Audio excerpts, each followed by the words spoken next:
Yun, magandang umaga sa inyo mga boss. Kami ay nagtatambak ngayon dito sa aming cluster dahil ito ay binabaha, no? Ayan ang tinambakan na namin. Yan, tulong-tulong kami, bataris. Yan. Kaya tambakan namin to kasi yung tubig naiipon dito sa gitna.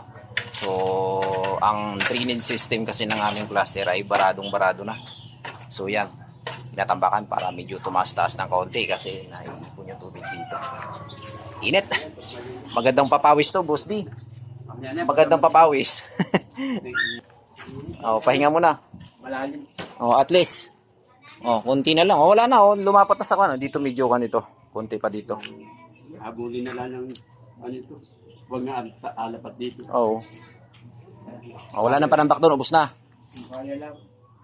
Ayos na yan. Mataas yun din. Bawasan ng konti yun. Yung mga bato lang naman yung nagpapakuan doon. So, yan. Ito yung tansi kasi namin. Ito yon. So, ito yung level namin. Yan. Medyo naka-slope lang ng konti. Para yung galing na tubig doon sa dulo, pag ganun siya, pa-slope. Tapon doon sa kalsada. Doon kasi yung kalsada, nandun yung gate namin. So, yan yung aming project ngayon, no? Tulong-tulong muna kami. Napakainit. Silong muna kami dito. Super. Magandang papawis to, mga busing.